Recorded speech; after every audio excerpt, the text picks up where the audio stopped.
နေ့ညဓမ္မသဘင်ခန္ဓာကိုရှင်ဟောတော်တဲ့ရှင်တော်မြတ်ဗျာ၏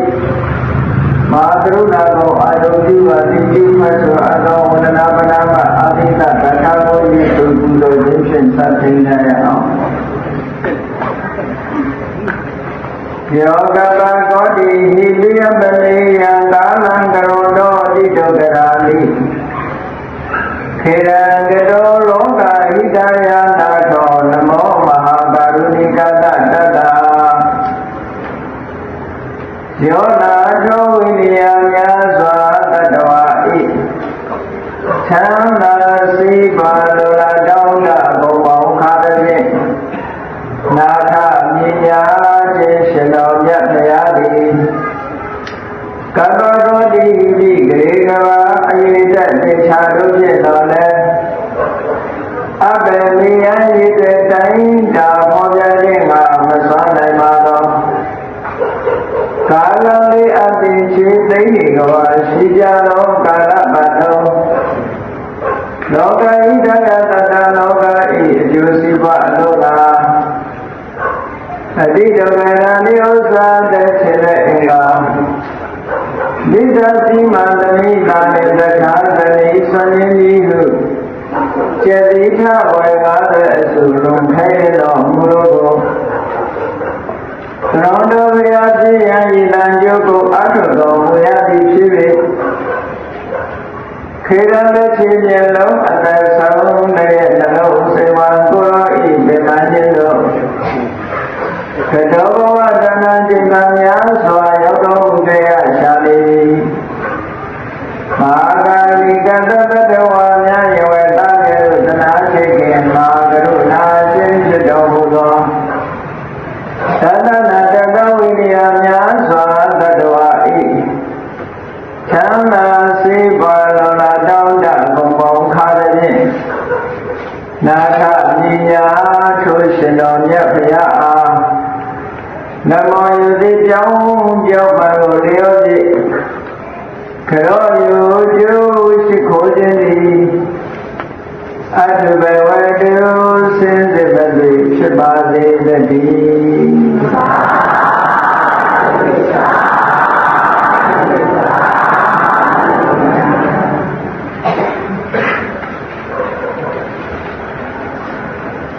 အတ္တဟိအတ္တနောနထောဆိုတဲ့ပါဠိစကားကိုဒီပိုင်းကြားမှုနေကြတယ်အတ္တဟိအတ္တနောနထောဆိုတာမိမိဒီတန်နဲ့မိမိရဲ့ကိုယ်ဝေယအားထားရဖြစ်တယ်လို့ဒီလိုသိကြရတယ်ဒါကမြတ်စွာဘုရားဟောတဲ့စကားမိမိဒီတန်နဲ့မိမိရဲ့အားထားရလို့ဒီလိုပြောကြတော့လောကလူသားတွေကအဲ့ဒီတိုင်းမိမိဒီသားနဲ့မိမိရဲ့အားထားရာကိုယ်ကိုယ်ရာအားကိုးရာလို့ဒီလိုသတ်မှတ်ကြလားဆိုအဲ့ဒီလိုမဟုတ်ဘူးလောကလူသားများကအားကိုးရာတစ်ခုရှာပြီးတော့ထားကြတယ်ဒီပါလေဆိုလို့ရှိရင်ဘုရားအားကိုးသာသမီအားကိုး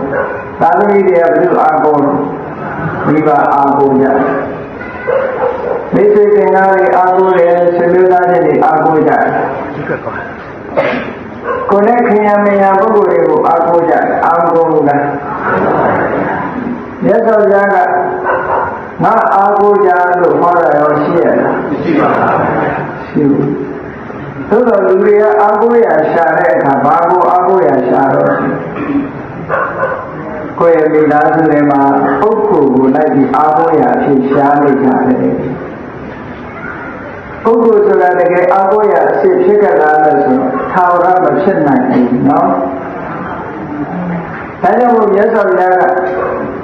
ထာဝရအားကိုးရအဖြစ်ဖြစ်နိုင်တာတော့ပုဂ္ဂိုလ်ကိုအားကိုးထို့သောသောတာနေမှာလည်းဒီစကားမျိုးဟောတာပဲအတ္တជីပါဘိက္ခဝေဝိဟရချအတ္တပရဏအတ္တပရဏဆိုပုဂ္ဂိုလ်ကိုအားကိုးပြီးနေကြတဲ့သူများကိုအားကိုးမလွဲမိစေနဲ့လို့သူပြောတယ်နော်တကယ်ကတော့အားကိုးရအစစ်ဘယ်လိုမှအားကိုးရအစစ်မဖြစ်နိုင်ဘာလို့လဲဆိုတော့လောကကြီးလူရည်လို့ဖြစ်လာတာကိုယ်ကိုထံကိုလန်းကို လန်းကိုလျှောက်ကိုစခန်းကိုရောက်တာပဲမဟုတ်လားနည်းနည်းလေးချန်တွေးပြီးတော့ကြည့်ဒီဘဝမိသားစုထဲမှာစုပြုတ်ပြီးတော့ရောက်လာကြတဲ့ညီကိုမောင်မတွေမိသားစုတစ်ခုရှိတယ်နော်အဲ့ဒီမိသားစုဟာဒီအိမ်ကိုတိုင်ပင်ပြီးတော့ရောက်လာတာလားသို့မဟုတ်ကိုယ့်ဘာကိုရောက်လာကြတာလားကိုယ့်ဘာကိုရောက်လာတာကိုယ့်ကိုရောက်လာတာပြန်ထွက်သွားတော့ရောတိုင်ပင်ပြီးမင်းကအရင်သွားနဲ့ငါနောက်မှလိုက်ခဲ့မယ်လို့ပြောတာလားသို့မဟုတ်သူ့အတူထွက်သွားတာတကယ်စဉ်းစားကြည့်မယ်ဆိုရင်လောကကြီးကပါတဲ့ဥပမာသူတို့မိသားစုရနဲ့အမှန်တမ်းတူတယ်နော်မိသားစုပြီးတော့မိသားစုကိုဆိုပြီးတော့လက်မှတ်ကလေးဝယ်လိုက်တယ်လက်မှတ်ကလေးရလာတဲ့အချိန်မှာမတွေ့တော့လက်မှတ်ပေါ်မှာရေးထားတာတွဲနံပါတ်ဆိုတာရေးထားလိုက်မယ်ပြီးတော့ထိုင်ကုန်နံပါတ်ဆိုတာရေးထားတယ်ကိုစီရမဲ့တွဲနံပါတ်နဲ့ကိုစီရမဲ့ထိုင်ကုန်ကိုလိုက်ရှာကြတွဲနံပါတ်နဲ့ထိုင်ကုန်နံပါတ်တွေ့ပြီဆိုရင်အဲ့ဒီနေရာထိုင်ဒီလိုလူထိုင်နေလည်းဖယ်ခိုင်းဟာဒီကိုဟာလို့သတ်မှတ်လိုက်ပြီလေဟုတ်ကဲ့ကိုပါကိုပတ်သက်ပေးထားတယ်ဆိုတော့ဒီနေရာကိုအခွင့်အရေးရကိုဟာလို့သတ်မှတ်ထားလိုက်တော့ဒီရလာထိုင်လို့လက်ခံကိုရထိုင်အဲ့လိုထိုင်ပြီးမြေထားပေါ်တက်စီးသွားလို့ကိုဆင်းမဲ့ဘုရားရောက်သွားပြီရောက်သွားတာနဲ့ဒီတိုင်းနဲ့ထိုတွဲပေါ်ထိုထိုင်ကောင်ကထားပြီးတော့ဆင်းသွားတာအဲ့ဒီအချိန်မှာကိုတွဲကိုမြေထားကိုလမ်းကိုထိုင်ကောင်ဟုတ်သေးရဲ့ဟုတ်ဘူးကိုလမ်းကိုလျှောက်သွားကြတယ်အဲ့တော့ငါထိုင်ကောင်လေးဘယ်လိုများတက်ထိုင်နေပါမလဲလို့ပြန်ပြီးတော့တွေးမိသေးလားအဲ့ဒီအချိန်မတွေးဘူးဘဝဆိုတာဒီတိုင်းပဲနော်မိသားစုအိမ်ဆိုတော့ရန်ကြီးဆိုရန်ကြီးချောင်းရက်ွက်တဲ့အိမ်စုပြုတ်ရောက်လာကြကံကဖန်တီးပေးလိုက်လို့ကံလမ်းကိုလျှောက်ပြီးတော့ဒီအိမ်ဒီဌာနဒီမိသားစုရဲ့အတိုင်းဝိုင်းနဲ့ဝင်လာတယ်အဲ့လိုဝင်လာတဲ့အခါအမေလုပ်တဲ့ပုဂ္ဂိုလ်ဖေလုပ်တဲ့ပုဂ္ဂိုလ်ဆွေမျိုးတွေကလာပါလို့ခေါ်လာတာဟုတ်ကဲ့ဟုတ်ပါဘူးဒါကြောင့်မြတ်စွာဘုရားကအနောက်ဝိတောဣတောအံခဘယ်လိုမှမခေါ်ရနဲ့လားခေါ်လို့လာတာမဟုတ်ဘူးနော်ခေါ်ယူလိုက်လို့လာတာမဟုတ်ဘူးအနန္တညာကျော်ဣတောကတော်ရဲ့ခွင့်မပြုပဲနဲ့ဒီအိမ်ကပြီးတော့ထွက်သွားကြတယ်ဘယ်သူကမှသွားတော့မနေနဲ့တော့လို့ပြောတာရှိလားမရှိဘူးအဲ့တော့ဒီလိုအခြေအနေတွေ့လာတဲ့အခါမှာတယောက်တယောက်အားကိုးရတယ်ဆိုတာအားကိုးလို့မရဘူးလားလို့ဆိုတော့အပေါ်ရင်ကိစ္စလေးတွေတော့အားကိုးလို့ရတာပေါ့သာဝရအားကိုးလို့ရောရခဲ့တာမရဘူးဘယ်လိုနေရာဒီမှာအားကိုးလို့မရဘူးဆိုလို့စဉ်းစားကြည့်မယ်ဆိုရင်အိုးချင်းဆင်းရဲနဲ့ကျုံလာတဲ့အခါမှာအားကိုးလို့ရတယ်ဒီထူတော့ထူပေးမှာပေါ့ဝိုင်းတော့မှာပေါ့ဒီလောက်တော့ရတာပေါ့သို့တော့ကဲတင်အိုးနေတာတို့ကဝိုင်းပြီးတော့အိုးပါအမေအိုးနေတယ်မိသားစုအားလုံးညပြီးတော့အိုးကြမယ်လို့ဒီလိုလုပ်လို့ရယောဂဝေဒနာဖြစ်နေတဲ့ချိန်တဦးရဲ့ခံနေရတယ်ပြင်ပန်းလိုက်တာဝိုင်းပြီးတော့ခံရအောင်လို့နည်းနည်းစီညှလိုက်လို့ရှင်ကောင်းပါပဲဆိုပြီးတော့ဒီလိုညှခံလို့ရောရလောကကြီးကတကယ်ကြီးပဲဆိုရင်အားကိုးလို့မရဘူးလို့ဆိုတာမထင်ရှားဘူးထင်ရှားတယ်နော်ဒါအပေါ်ရလေးသိကြည့်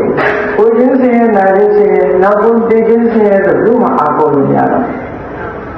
အဲ့တော့အားကိုးလို့ရတာကဘယ်လိုဆိုကိုယ့်ကိုယ်ကိုယ်လေးဒါဖြင့်ကိုယ့်ကိုယ်အားကိုးဆိုတာဘာကိုပြောတာလဲဆိုကိုချင်းသုံးတဲ့ဓမ္မကိုအားကိုးအောင်ဒါပြောတာနော်ဒါကြောင့်မြတ်စွာဘုရားကဓမ္မပရဏဓမ္မတိပါဘိက္ခုဝိရဒဓမ္မပရဏကိုယ့်ကိုယ်ကိုအားကိုးဆိုတာကိုကျင့်သုံးတဲ့ဓမ္မကိုအားကိုးခိုင်းတာရှင်သာရိပုတ္တရာပြိဋိဘံဆံသွားတော့ဒီတော့ဖြစ်တဲ့ရှင်ဆုံးလာကရှင်သာရိပုတ္တရာမထေရရဲ့ပြိဋ္ဌာန်ကနေယူလာပြီးတော့ရှင်သာရိပုတ္တရာတော့ပြိဋိဘံဆံသွားပြီးဟောတာသူ့ရဲ့ပြိဋ္ဌာန်သင်္ကန်းပဲ တဲ့ပစ္စည်းတွေထားပဲဟုတ်ကဲ့ဒွေတဲ့သင်္ကန်းကြိုက်တဲ့မြတ်စွာဘုရားစီသွားကြရှင်နာလျှောက်တဲ့ရှင်ဘုရားတဲ့ရှင်သာရိပုတ္တရာပြိဋိဘံစံတော်ပြီလို့ကြားလိုက်တော့တပည့်တော်စိတ်မကောင်းဖြစ်လိုက်တာတဲ့အယမျက်နာတွေတောင်မှဟိုဒီအရှိနောက်တောင်ရောက်နေတောင်မကွဲအောင်ဖြစ်သွားတယ်တရားဓမ္မတွေလည်းပဲသူ့စိတ်ထဲမှာမပေါ်လာတော့တရားနှလုံးထဲလို့လည်းမရဘူးဘတ်တကပုဂ္ဂိုလ်တွေနဲ့စိတ်ဆင်းရဲမှုတွေဖြစ်သွားဟုတ်ကဲ့အဲ့ဒါလိုဖြစ်တာတပည့်တော်အလကာမစိတ်ဆင်းရဲမှုတွေဖြစ်ပါတယ်လို့ဆိုတော့မြတ်စွာဘုရားကရှင်အနန္ဒာဟာပုဂ္ဂိုလ်အားကိုးနေတာပဲဆိုတာသိလို့လမ်းကြောင်းဖြောက်ပေးတဲ့အနေနဲ့နေပါအောင်အနန္ဒာသာရိပုတ္တရာပြိဋိဘံစံသွားတဲ့အခါမင်းစီကသီလတွေဓမ္မတွေပညာတွေပါသွားလို့လားလို့ဆိုအဲ့ဒါလိုတော့ပါမတော့ပါဘူးတဲ့ဆိုတော့ရှင်သာရိပုတ္တရာမထေရကဆုံးမတတ်တဲ့တရားစကားပြောတတ်တဲ့သူအမြဲတမ်းဟောပြောတဲ့သူ့ရဲ့တရားဓမ္မလေးနဲ့နားနေရတဲ့အခွင့်အရေးလေးတစ်ခုဆုံးရှုံးသွားလို့ဓမ္မအခွင့်အရေးတွေဆုံးရှုံးသွားတဲ့အတွက်ကြောင့်တပည့်တော်စိတ်မကောင်းဖြစ်ရတာပါလို့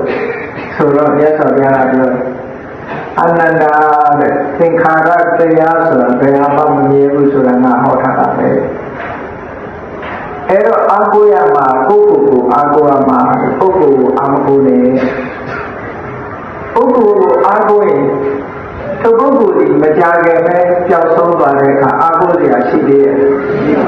ရှိတော့ဘူးကဲစဉ်းစားကြည့်ရင်မြတ်စွာဘုရားလက်ထက်မှာဘုရားကိုကြည်ညိုပြီးကိုအားထားကြတဲ့ဓမ္မတော်တွေဘုရားကိုအားထားကြဘုရားပြိဋိဘံစံသွားတယ်ရှင်နန္ဒာကိုရှင်သာရိပုတ္တရာကိုကိုယ်ပဲအားထားကြတဲ့ပုဂ္ဂိုလ်ရှင်သာရိပုတ္တရာပြိဋိဘံစံသွားတယ်ရှင်အနန္ဒာကိုကိုယ်ပဲအားထားတဲ့ဓမ္မတော်တွေရှင်အနန္ဒာကပြိဋိဘံစံသွားတယ်ဆိုတော့အမြဲတမ်းစိတ်ထဲမှာဟာပြီးတော့မနေဘူးလားပုဂ္ဂိုလ်ဆိုတာသာဝရအာကိုလို့မရဘူးတဲ့ရှိနေတော့အာကိုရတယ်လို့နဲ့တကယ်အာကိုရမရဘူးတဲ့သာဝရတည်နေတဲ့အာကိုရမယ့်အရာကတော့ဓမ္မလာဖြစ်တယ်ကိုကျင့်သုံးတဲ့ဓမ္မဒီကိုနဲ့သာဝရအတူရှိနေမယ်ဘဝတန်ရာခရီးကိုသွားတဲ့အခါမှာပုဂ္ဂိုလ်ကအတူလိုက်ပါရဲ့လား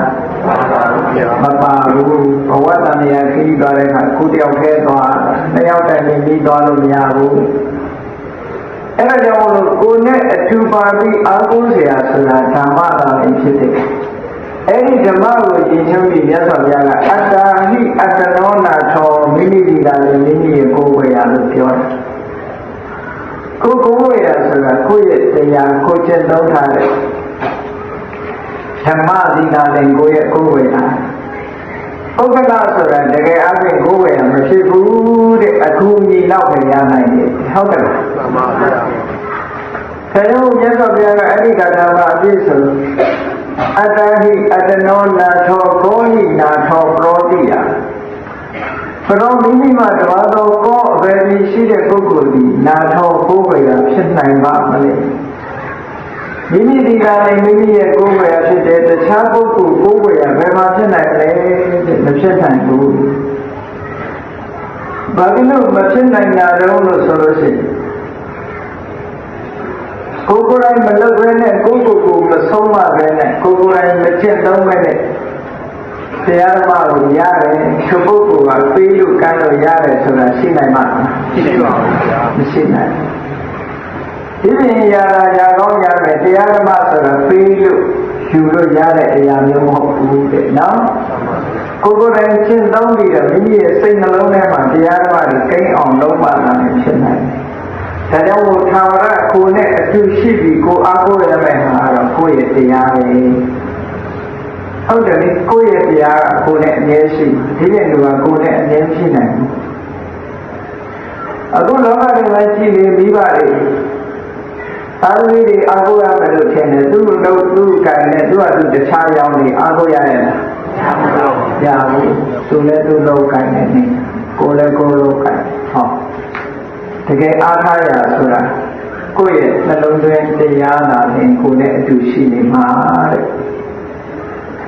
တကယ်ကိုယ်ကဒီနည်းကိုတက်နှမ်းလာတဲ့အခါမှာလည်းကိုယ်နဲ့အတူရှိနေတာဟာတရားနာနေဖြစ်တယ်ဒါကြောင့်မို့လို့အာဟုမှုမလွဲစေဘူးမြတ်စွာဘုရားက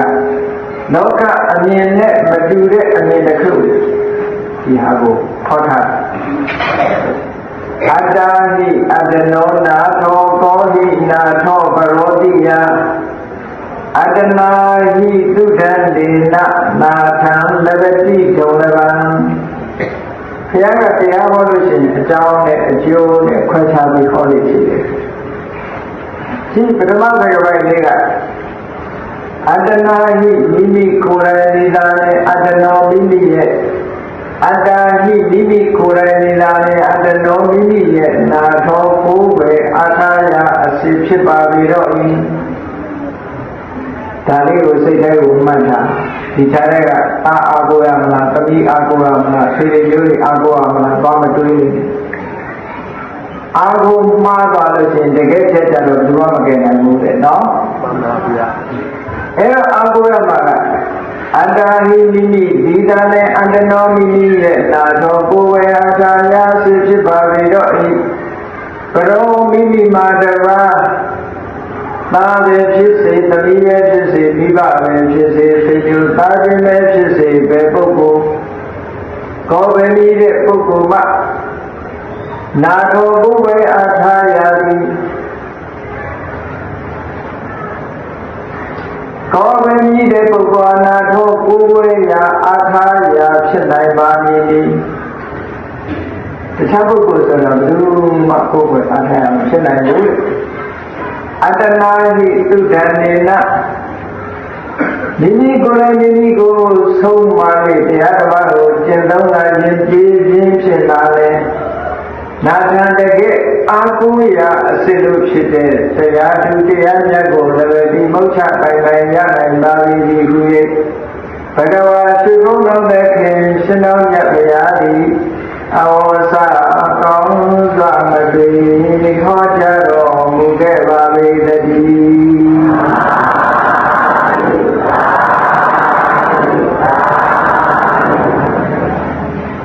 ကိုအာထာဆိုတာကိုယ်သာမင်ကိုယ်ရဲ့အာထာယာလို့ဆိုတာအာထာယာအစိတ်ကခုနကမှာပဲရှိတယ်အပြင်မှာမရှာနဲ့ပြောတာနော်အပြင်မှာမရှာနဲ့ကိုယ့်ရဲ့အာထာယာအစစ်ရအောင်ဒါတော့ကိုယ်ဆုံးမလူတွေကသူများကိုဆုံးမတာတလွဲတယ်လေကိုယ်ဆုံးမတော့ခက်တယ်ဒါကြောင့်မြတ်စွာဘုရားအတ္တဟိဣရထုတမောတဲ့ကိုကဆုံးမခက်တယ်ဒီမိဘတွေကသားဆုံးမကြတယ်သမီးဆုံးမကြတယ်ဆွေမျိုးတွေလူကြီးသူမတွေကဆုံးမကြတယ်သူတို့ကဆုံးမရတာအမှန်တန်လွယ်တယ်ကိုမိုက်နေလို့ရှိရင်ကိုဆုံးမဖို့အလုံးခက်တယ်အဲ့တော့ကိုဆုံးမလို့ကိုယ်တိုင်ရင်ကျေးသွားပြီဆိုမှတကယ်အားထားရအစ်စ်ကိုယ်ပဲရအစ်စ်အာကိုရအစ်စ်ကိုတကယ်တွေ့မှာကိုမဆုံးမပဲနဲ့ကိုယ်တဏ္ဍာမှာအာကိုရအစ်စ်ကိုမရနိုင်ဘူးတဲ့အာကိုရအစ်စ်ဆိုတာဘာလဲရှာကြည့်ရမယ်ဟုတ်ကဲ့အကျဉ်းများနဲ့အာကိုရအစ်စ်ဒီဓမ္မဆိုတာကိုကျင့်သုံးတဲ့ဓမ္မကိုယ့်ရဲ့အာကိုရအစ်စ်ဆိုပါတော့လူလောကရောက်ရှိလာတဲ့ပုဂ္ဂိုလ်တယောက်ဒီသူ့သက်ကိုတတ်ခြင်းမှရှောင်တယ်တရားဥစ္စာခိုးခြင်းမှရှောင်တယ်သူတော်ဘာသာမယာပြမခြင်းမှရှောင်တယ်ကာယဒုစရိုက်၃ပါးကရှောင်ခြင်းပြီးတော့ကုသိုလ်ကောင်းမှုတွေကိုပြုလုပ်တယ်ကုသိုလ်ကမ္မပဋ္ဌာန်းတရားကာယကံနဲ့ပတ်သက်ပြီးကုသိုလ်ကမ္မပဋ္ဌာန်းတရား၃မျိုးကာယကံ၃မျိုးရှောင်ခြင်းပြီးတော့ကုသိုလ်ကာယကံ၃မျိုးကိုကျင့်သုံးတယ်အဲ့ဒါကိုကျင့်သုံးတာကိုအကြောင်းပြုပြီးတော့လူဘုံမှာလူဖြစ်ရတယ်နတ်ဘုံမှာနတ်ဖြစ်ရတယ်။အဲကြောင့်လို့ဟောဒီကုသိုလ်ကမ္မပဋ္ဌာန်းတရား10ပါးကိုကျင့်သုံးလို့နော်ဝစီကံနဲ့ပတ်သက်လာရင်လေပြောခြင်းမှရှောင်တယ်မန္တကိုသာပြောတယ်တုံးတဲ့ကူခုံးတိုက်ပြီးတော့မတည့်အောင်မလုပ်ဘူး ညီညွတ်စိတ်အောင်လာဟောပြောပေးတယ်ရိုင်းကြရဲ့စကားမျိုးဘယ်တော့မှမပြောဘူးတိမ်တိမ်မွေ့မွေ့ရည်ကြီးတဲ့စကားမျိုးပြောတယ်အကျိုးမရှိတဲ့စကားမျိုးဘယ်တော့မှမပြောဘူးအကျိုးရှိတာတွေကိုသာပြောတယ်နှုတ်နဲ့ပတ်သက်ပြီးဓမ္မကျင့်သုံးတယ်အဲ့ဒီကျင့်သုံးတဲ့ဓမ္မတွေလူပြည်နတ်ပြည်ကိုရောက်စေနိုင်တယ်ဒီကနေ့လူဘဝလူရည်လို့ဖြစ်လာတာအဲ့ဒီကုသိုလ်တွေလုပ်ခဲ့လို့ဒီလိုမှဟုတ်ကဲ့အဲ့ဒီဓမ္မတွေကပို့လိုက်တာကိုညာကတူစိတ်ထဲကသူများပစ္စည်းကိုကိုယ်ပစ္စည်းဖြစ်လို့မှုအဘိဓါဆိုတာမရှိဘူးသူတစ်ပါးပစ္စည်းစီလို့မှုဒေါသဖြာပါရဆိုတာမရှိဘူးကံကြိုင်အကျိုးကိုညှင်းပယ်တဲ့အမှားရတဲ့အမြင်မရှိဘူးသူများပစ္စည်းကိုယ်ပစ္စည်းဖြစ်လို့မှုလောဘဆိုတာဖယ်ရှားတယ်သူများကိုပစ္စည်းဆုံးရှုံးစေလို့မှုဒေါသဆိုတဲ့တရားကိုလက်ခံမှုမရှိဘူးကံကြိုင်အကျိုးကိုလက်ခံတယ်ကိုလုံးတာကောင်းတာလို့ဒီဖြစ်စေမကောင်းတာလို့ဒီဖြစ်စေကောင်းကံမကောင်းကံလို့ရဲ့ကောင်းဝေဆုံးဝေရှိတယ်လို့ယုံကြည်လက်ခံတဲ့တမ္မာဒိဋ္ဌိရှိတယ်မနောကံ၃မျိုးအဲ့ဒီမနောကံ၃မျိုးလက်ခံရှင်းသုံးခဲ့တဲ့ဓမ္မကိုရှင်းသုံးတယ်လို့ခေါ်အားလုံးပေါင်းလိုက်တဲ့အခါကျတော့10မျိုးအဲ့ဒီ10မျိုးကြောင့်လူလောကလူတွေဆိုတာဟောဒီ10မျိုးတွေကရှင်းသုံးတဲ့လူဆိုတာရှိတာအကယ်၍ဟောဒီကုသိုလ်ကမ္မဝရတရား10ပါးကိုမကျင့်သုံးဘူးအကုသိုလ်ကမ္မဝရတရား10ပါးတွေကြီးပဲကျင့်သုံးနေကြမယ်ဆိုရင်လူဆိုတာမရှိနိုင်ဘူးလေဟုတ်ကဲ့လူဘုံဆိုတာဟောဒီကုသိုလ်ကမ္မဝရတရားကိုအခြေပြုပြီးမှရတာနတ်ပြည်ဆိုတာလည်းဟောဒီကုသိုလ်ကမ္မဝရတရား10ပါးကိုအခြေပြုလို့ရတာဒါလည်းဆန့်ကျင်မဲ့အကုသိုလ်ကမ္မဝရတရားကိုကျင့်သုံးတဲ့ပုဂ္ဂိုလ်တွေကနေရောက်နေလို့ဆိုအပေကုန်ဒီမှာရောက်နေကြနေရဆိုတာကိုမမြင်ရဘူးမမြင်ရနိုင်တဲ့လို့အကောင်းတာတွေဒီဘဝလူလောကမှာလူတွေလုပ်နေတာတွေကိုကြည့်လို့ရှိရင်မတူညီတဲ့လုပ်ရတဲ့ကြောင့်မတူညီတဲ့အကျိုးတွေဖြစ်ပေါ်မယ်ဆိုတာမထင်ရှားဘူးလားထင်ရှားတယ်အဲ့တော့အကုသိုလ်တွေကိုပြုလုပ်နေတဲ့အကုသိုလ်ကမ္မဝရတရား10ပါးကိုပြုလုပ်ပြီးတော့အချိန်အမောင်နဲ့ပြုလုပ်နေတဲ့ပုဂ္ဂိုလ်တွေကဒီတဲ့ခါငရေကြကြတယ်အဲ့ဒီတဲ့နည်းနည်းသက်သာတဲ့တိရစ္ဆာန်ကုန်ဖြစ်ကြတယ်အဲ့ဒီတဲ့နည်းနည်းသက်သာတဲ့စိတ်ဓာတ်တို့အတူတကယ်ကုန်လုံးမှာဖြစ်ကြတယ်ငရဲတို့တိရစ္ဆာန်တို့စိတ်ဓာတ်တို့အတူတကယ်တို့ဆိုတာအကုသိုလ်ကမ္မဝရတရား10ပါးရဲ့အကျိုးဆက်တွေပဲဓမ္မကိုမကျင့်သုံးသည့်အတွက်ကြောင့်အပေကုန်ရောက်နေတဲ့တိရစ္ဆာန်တွေရဲ့တ attva တွေရဲ့ဥယျာဉ်ဒီလူဘုံနတ်ဘုံမှာရှိတဲ့ attva တွေရဲ့ဥယျာဉ်တဲ့အလုံးများတယ်လူတွေကထင်ကြတယ်ဒီကနေ့လူလောကလူဥယျာဉ်တွေမတန်များတယ်တန်ပေါင်း9000ကျော်ရှိတယ်လူဥယျာဉ်တွေတိုးနေလို့တချို့နိုင်ငံဆိုလို့ရှိရင်လူတောင်ဖြစ်ခွင့်မပေးခြင်းဟုတ်ကဲ့မှန်ပါဗျာအိမ်လာကြတာတောင်အနာခွင့်မပေးတဲ့နေရာတွေရှိတယ်လေအဲ့တော့လာခွင့်မပေးတဲ့ဟာမျိုးတွေတောင်လူဦးရေတွေများတယ်လို့ထင်တယ်သို့တော့တိရစ္ဆာန်ဥယျာဉ်နဲ့နိုင်စာကြည့်လိုက်မယ်ဆိုရင်တိရစ္ဆာန်ပေါင်းကြောင်များစွာကိုမကြည့်နဲ့တိရစ္ဆာန်တစ်မျိုးလေးနဲ့နိုင်ရှင်ကြည့်လိုက်ရင်လည်းအတိုင်းအတာအလုံးကွာခြားတယ်ငါးလေးတစ်ကောင်ရဲ့ဝန်းထဲမှာအားလုံးကမြင်မှုနေကြတာငါပုံနာဆိုတဲ့ငါးကိုချိလိုက်မယ်ဆိုလို့ရှိရင်အမြဲတမ်းဥရိနဲ့ရှိတယ်ငါးတစ်ကောင်ထဲမှာဥပေါင်းမှာတန်းရှိငါးတစ်မျိုးလေးတဲ့နော်ငါးတစ်မျိုးလေးတွေပဲလူဦးရေရဲ့များပြီဘူးလားများပါဗျာအဲ့တော့တိရစ္ဆာန်ဦးရေကများနေတော့အတ္တမလို့ဆိုတဲ့တရားရဲ့ဆန့်ကျင်ဘက်ကိုရှင်းသုံးတဲ့ဟာတွေကပုံများနေတယ်လို့သတ္တနောကမှာစဉ်းစားကြည့်နော်ကောင်းတဲ့ကုသိုလ်ကမ္မဝရတရား7ပါးကိုလုံးလွယ်တဲ့လူမြန်မအောင်မိနေနဲ့ကိုယ်ဘဝကိုယ်ပုဂ္ဂိုလ်ပဲပြန်ပြီးတော့ဆင်ញင်သုံးသပ်ကြည့်။နာနဲ့မိုးတော့အလင်းရောက်တဲ့အချိန်ကနေစပြီးတော့ငါဘာမဟုတ်တာသုံးပြီးလည်းပြန်စဉ်းစားကြည့်။အကုသိုလ်ကမ္မဝရတရား7ပါးတွေကတစ်ခုခုများကျူးလွန်ပြီးသလားကိုယ့်ကိုဆင်ញင်မသုံးသပ်နိုင်ဘူးလား။သုံးသပ်နိုင်တယ်။မသုံးနိုင်မသိဘူးလေ။မနက်မိုးလင်းတဲ့အချိန်ကနာနဲ့ညအိယာဝင်တဲ့အချိန်ရှိအောင် တနေ့တာခရီးတနေ့တာအချိန်ပိုင်းလေးကိုဖြတ်ကျော်လာတဲ့ငါရဲ့ဘဝဟာတနေ့တာအချိန်ပိုင်းလေးအတွင်းမှာပါဏာတိပါဒဆိုတဲ့သူများအသက်ကိုငါတတ်မိသလားသူများဥစ္စာကိုမပေးဘဲနဲ့ယူမိတာရှိသလားသူတော်ဘာတောင်းရကိုစိတ်နဲ့ပြမမိတာရောရှိသလားနေပြီးတော့ပြောမိသလားတဝုနဲ့တဝုမတက်အောင်ပြောမိသလား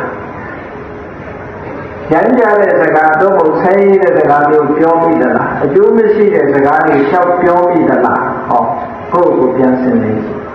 သူများပစ္စည်းကိုငါပစ္စည်းဖြစ်လို့မှုဆိုတဲ့လောဘနဲ့တွေးမိသလားလူတူတယောက်ကိုပျက်စီးလို့တဲ့စိတ်နဲ့ငါတွေးမိသလားကံကံဤအကျိုးနဲ့ပတ်သက်ပြီးတော့ယုံကြည်မှုကင်းမဲ့တဲ့အနေများငါတဏ္ဍာမှာပေါ်မိသလားဟောကိုယ့်ကိုယ်ပြန်ပြီးတော့အမှန်အတိုင်းမြင်ဖို့ဆန်းစစ်ကြည့်ဖို့လိုအပ်တယ်အဲဒီလိုဆန်းစစ်ကြည့်လိုက်တဲ့အခါကျတော့ကိုလုံးမိတဲ့အလုပ်တွေကရှင်းရှင်းလင်းလင်းပေါ်လာတယ်ပေါ်လာတဲ့အခါကျရင်မကောင်းတဲ့အကုသိုလ်လုံးမိပြင်ဖို့ကောင်းတာတွေကိုလုပ်ဖို့ပြောင်းပြီးတော့လုပ်ဒါအရေးကြီးတဲ့ကိစ္စနော်ကိုယ့်ကိုယ်အားကိုးတယ်ဆိုတာအဲ့ဒါမျိုးပြောတာကိုယ့်ကိုယ်မဟုတ်တာလုံးမိဆိုရင်ကိုယ့်ကိုယ်ဆုံးမဒါမျိုးမလုပ်ရင်သူများကြတော့ပြောတတ်တယ်လေလူကကိုယ့်ကိုယ်ကြတော့ခွင့်လွတ်တယ်အားလည်းဖြစ်ဆိုတော့ဘဂဝတ္တသပကံလေးလွတ်ကြသွားရင်သူများကြောင့်လွတ်ကြလို့ရှိရင်နမောနမဲ့နိုင်လို့ထင်ကိုယ်ကြတော့မတော်တဆလူများကိုယ့်ကိုယ်ကြလို့ရှိရင်သိခွင့်လွတ်တယ်နော်အဲသူများလည်းခွင့်လွတ်နေအောင်ကြိုးစားအဲသူလည်းမတော်တဆမောငါလည်းမတော်တဆအဲ့ဒါလို့မထားနိုင်ဘူးသူကဒီလိုကြည့်ပဲဟုတ်လားနမောနမဲ့သိနိုင်တာပဲငါကလည်းဒီဥဆိုင်တယ်သူကဒီဥဆိုင်ဘူးလို့လူတွေမှဒီလိုထင်လေးရှိကြတယ်။ဒါဖြစ်လို့လူရဲ့တဘာဝကိုကကိုယ့်ကိုယ်ကိုဦးစားပေးနေတဲ့တဘာဝရှိတယ်။အဲ့တော့ကိုယ့်ကိုယ်ကိုအမှန်မြင်ဖို့လိုအပ်တယ်။အမှန်မြင်ပြီးတော့အမှန်ရှင်းမြင်ပြီးတော့ကိုယ့်ကိုယ်ကိုနှိမ့်ကွက်ရတယ်။ကိုယ့်ကိုယ်ကိုမနှိမ့်ကွက်လို့ရှိရင်ကိုယ်မရင်ကြည့်ဘူး။လူတွေကသူများတော့နှိမ့်ကွက်တယ်ကိုယ့်ကိုယ်ကမနှိမ့်ကွက်။တော်များများကိုယ့်ကိုနှိမ့်ကွက်ကိုယ့်ကိုယ်ကြတော့ခွင့်လွတ်ထားတယ်။မောင်တာလို့ကကိုယ့်ကိုသိနေတယ်ကိုယ့်ကိုယ်ကြတော့ခွင့်လွတ်ထားတယ်။အကြောင်းမျိုးမျိုးပြ။အကြောင်းမျိုးမျိုးပြပြီးခွင့်လွတ်တယ်။သူများကြလို့ရှိရင်ခွင့်မလွတ်နိုင်ဘူးအဲ့ဒါမျိုးဒီလိုဖြစ်တတ်တယ်နော်။မှန်ပါဗျာ။အဲ့ဒါကြောင့်မို့လို့သူများကိုခွင့်မလွတ်နိုင်တယ်လို့ကိုယ့်ကိုယ်ကိုခွင့်မလွတ်နိုင်ပြီဆိုမှလူတော်လူကောင်းဖြစ်မှာကိုယ့်ကိုယ်ကိုခွင့်လွတ်နေသေးတဲ့ညတော့လူတော်လူကောင်းမဖြစ်နိုင်ဘူးညတော့အချင်းလူတွေဟာသူများကိုခွင့်မလွတ်နိုင်တာကိုယ့်ကိုယ်ကျတော့ခွင့်လွတ်ကြတယ်ရှင်းသူတော်ကောင်းတွေကဒါမျိုးမဟုတ်မောင်တာလုံးပြီးလို့ရှိရင်ကိုယ့်ကိုခွင့်မလွတ်ကြဘူးအဲဒီကိုယ့်ကိုခွင့်မလွတ်ပဲတဲ့ကိုယ့်ကိုနှိပ်ကွက်ဆုံးမပြီးတော့ကိုယ့်ကိုယဉ်ကျေးအောင်လုပ်တာအတ္တနာဟိတုဒ္ဒံဒေနာတုဒ္ဒံဒေနာကိုယ်ကိုနှိပ်ကွက်ပြီးအလောင်းအလောင်းယဉ်ကျေးမှနာခံတကယ်အားထားရအစစ်ကိုလည်းကြည့်ရနိုင်တယ်မြတ်စွာဘုရားဟောတကယ်အားကိုးရအစစ်ကကိုယ်ကိုနှိပ်ကွက်မှဖြစ်တယ်မနှိပ်ကွက်ရင်အားကိုးရအစစ်မတွေ့ဘူးအတုတွေနဲ့ပဲသွားလိုက်မယ်အားကိုးရမလားအားကိုးနှွဲတော့ရသမီးအားကိုးရမလားအားကိုးတွဲတော်ပြန်ဆွေတွေမျိုးတွေအားကိုးအောင်လားအားကိုးလိုက်ရင်တွဲတော်ပြန်လိုက်ကြည့်လိုက်တဲ့အခါကိုယ်မှာနောက်ဆုံးအားကိုးရဆိုတာဘာမှမရှိဘူးဖြစ်အားကိုးရဘုစိတ်ကမှာရှာမတွေ့ဘယ်ရှာတွေ့လို့ရှာကြတဲ့ကလူတွေလိုက်ရှာနေတာအားကိုးရအစ်စ်ကအဝိဇ္ဇာလူတွေမှာမရှိဘူးတဲ့မိမိရဲ့အတိုင်းဝိုင်းထဲမှာလည်းမရှိဘူးချွေတဲ့မျိုးထဲမှာလည်းမရှိဘူးမိသားစုထဲမှာလည်းမရှိဘူးဘယ်နေရာမှမရှိဘူးရှိတာကိုယ်ရင်တဲ့နှလုံးထဲမှာရှိတဲ့တရားကိုအကိုးရကိုကျင့်တော့ရမယ်ဒါမို့သေခင်တော်နဲ့မျောနေတဲ့အချိန်မှာဆိုလို့ရှိရင်ဘယ်လိုမှတတ်နိုင်မှာလဲမတတ်နိုင်ရင်ကိုယ့်ကိုနှလုံးထဲလေးနဲ့နေရဟုတ်တယ်နှလုံးထဲတရားလေးကိုယ်မှရှိတယ်အေ အဲ့ဒီချိန်လေးမှာသားဆွဲလန်းတဲ့စိတ်သမီးဆွဲလန်းတဲ့စိတ်ပစ္စည်းဥစ္စာဆွဲလန်းတဲ့စိတ်ကလေးတွေဒီစိတ်ကလေးတွေနဲ့တွေ့ပြီးတော့နေပြီးပြီဆိုလို့ရှိရင်ဒုက္ခရောက်အဲ့လိုမဟုတ်ဘဲနဲ့ကိုယ်ချင်းသုံးတဲ့တရားကိုအားကိုးပြီးတော့နေမယ်ဆိုလို့ရှိရင်ကောင်းတာလူကြီးရောက်သိကြတယ်အဲ့ဒါကြောင့်မို့အားကိုးမလွဲပြီးရှင်အားကိုးရအစစ်တီမိမိရဲ့ဉာဏ်နဲ့နှလုံးထဲကရှင်းသုံးထားတဲ့တရားလာလို့ဖြစ်တယ်အဲ့လိုဖြစ်ဖို့ရတဲ့ကိုယ့်ကိုယ်ကိုနှိပ်ကွက်ဖို့ကိုယ့်ကိုယ်ကိုမလိမ်နဲ့ကိုယ့်ကိုယ်ကိုမညာနဲ့ဒီလိုဆုံးလို့ရတယ်နော်မှန်ပါဗျာညာတော့အပြင်သူများလိမ်ညာကြတာလူတွေကသိကြတယ်ကိုယ့်ကိုယ်လိမ်ညာကြတာကြတာသိမသိဘူးလူတွေကညာတော့အပြင်ကိုယ့်ကိုယ်ညာနေကြတယ်သူများမညာသူများမညာရင်လူတော်လူကောင်းကိုသတ်မှတ်ထားကြတယ်သို့တော့ကိုယ့်ကိုယ်ညာနေကြတယ်ဒါကြောင့်မို့လို့ကိုယ့်ကိုယ်ကိုအစစ်နှိမ့်နှိမ့်ကွက်ကွက်နဲ့ကျင့်သုံးကြပြီဆိုလို့ရှိရင်တကယ်သူတော်ကောင်းအစစ်ကြီးဖြစ်လာဘုန်းကြီးတို့950ထဲမှာမှတ်သားစရာလေးပါဏိယဇတ်ဆိုတာရှိတယ်ကိုယ့်ကိုနှိမ့်ကွက်ပြီဆိုလို့ရှိရင်တကယ်အားကိုးရအစစ်ကိုတွေ့သွားကြတဲ့ပုဂ္ဂိုလ်ကြီးနော်ကိုယ့်ကိုအတ္တဟိအတ္တနောနာသောဆိုတဲ့ဒေသနာနဲ့ကိုယ့်ကိုအားကိုးရအစစ်တွေ့သွားတဲ့ပုဂ္ဂိုလ်ကြီးရှိတယ်အဲ့ဒီပုဂ္ဂိုလ်တွေကဘုရားမြတ်စွာသာသနာတော်နဲ့မဆုံဘူးဖယားမပွင့်တဲ့အခါသမယမှာလူဖြစ်ကြတယ်ဆိုတော့သူတို့ဟာကိုယ့်ကိုယ်ကိုနှိပ်ကွက်နိုင်တော့အတိတရားရှိကြတဲ့ပုဂ္ဂိုလ်တွေဖြစ်တယ်အတိတရားရှိတဲ့ပုဂ္ဂိုလ်တွေဖြစ်လို့ကိုယ့်ကိုယ်ကိုနှိပ်ကွက်ပြီးကိုယ်တဏ္ဍာမှာအာကိုရရှာကြလို့အာကိုရရသွားတဲ့ပုဂ္ဂိုလ်တွေအဲ့ဒီပုဂ္ဂိုလ်တွေကိုပစ္စေကဘုရားလို့ခေါ်တယ်ပစ္စေကဆိုတာတတိတခြားဘုရားသစ္စာလေးပါးကိုသိတာသမ္မာသမ္ဗုဒ္ဓဆိုတာကိုယ်တိုင်မှန်မှန်ကန်ကန်သစ္စာလေးပါးကိုသိပြီးသူများကိုသိအောင်ဟောပြောနိုင်တာသမ္မာသမ္ဗုဒ္ဓပစ္စေကဘုရားဆိုတာကိုယ်ပိုင်နည်းကလေးတွေနဲ့သစ္စာလေးပါးအမှန်တရားကိုသိတော်လဲဒေသနာတင်ပြီးတဲ့အခါသူတစ်ပါးနားဝင်အောင်တော့မဟောနိုင်ဘူးသူတစ်ပါးမိမိတို့သစ္စာလေးပါးသိသွားအောင်တော့ကိုယ်လားတဲ့တော့ပုံပြောတတ်တာပေါ့သို့တော့သစ္စာလေးပါးသိသွားအောင်ထိုပုဂ္ဂိုလ်တယောက်ရဲ့အသိစိတ်တွေကိုနှိုင်းနှိုင်းချွတ်ချွတ်ကြည့်ပြီးတော့သစ္စာလေးပါးသိပြီးသူကဲ့သို့သောတရားလေးတရားမြတ်ရတော့အောင်ဟောနိုင်မှမရှိကြဘူးလေပစ္စေကဘုရားလို့ဆိုတာခရမ်းမပွင့်တဲ့အချိန်မှာပွင့်တယ်အဲ့ဒီပစ္စေကဘုရားဆိုတာဘယ်လိုပုဂ္ဂိုလ်မျိုးတွေဖြစ်တာလဲဆိုတော့ဒီဘဝမှာဝိပဿနာကမ္မထာတရားကိုဆွဲဆွဲမြဲမြဲကျိုးပန်းအားထုတ်တဲ့ပုဂ္ဂိုလ်မျိုးအဲ့ဒီကျိုးပန်းအားထုတ်တဲ့ပုဂ္ဂိုလ်ဟာဒီဘဝမှာယဟန္တာဖြစ်ရင်ဖြစ်ကိလေသာကုန်လို့ယဟန္တာဖြစ်ရင်ဖြစ်မဖြစ်ရင်သေကံကြီးမှဖြစ်နိုင်တယ်သေကံကြီးမှမဖြစ်လို့ရှိရင်ဒီဘဝကတည်သွားပြီးတော့နတ်သားနတ်သမီးဘဝရောက်တဲ့အခါဖြစ်နိုင်တယ်အဲ့ဒါလို့မဖြစ်လို့ရှိရင်နောက်ဆုံးအချိန်ဒီဘဝမှာရောက်လို့ရှိရင်တော့ပစ္စေကဘုရားဖြစ်နိုင်တယ်ဒီလိုတရားအထုတ်တဲ့ပုဂ္ဂိုလ်ရဲ့အကျိုးကျေးဇူးအနေနဲ့ဖော်ပြတာရှိတယ်တရားကိုစစနဲ့အထုတ်လို့ရှိရင်တရားအထုတ်တဲ့အခါမှာတရားအထုတ်နေဖို့လားကိုယ်တာအောင်တရားသူတရားမြတ်ရဖို့ဆိုတော့ကိုယ်တာမဟုတ်ဘူးဆိုတော့ဘာနဲ့ဥပမာပြုလို့ဆိုရင်တမ်းမြေလေးတွင်စိုက်ကြစိုက်တဲ့အခါမှာကိုလုတ်ပြရမှာလားရေလောင်းပဲပေါင်းတယ်နဲ့ရေရောသာထည့်ပြီးပဲကိုယ်အောင်လေးပါလေးမကြအောင်ဖယ်ရှားပြီးဒါကိုယ်တာမဟုတ်မှန်ပါဗျာအပင်လေးပွင့်အောင်ကိုလုံးနိုင်လားလုံးနိုင်ကိုယ်ကအခြေအနေကောင်းလေးတွေဖန်တီးပေးတာပဲရှိဟောရေရောသာလေးထည့်ပြီးမယ်ရေလေးလောင်းပြီးမယ်နေပူလေးနဲ့ထားမယ်စသဖြင့်နေပူရင်လည်းအရေးခဲရွှေ့ထားမယ်အခြေအနေကောင်းလေးတွေကိုဖန်တီးပေး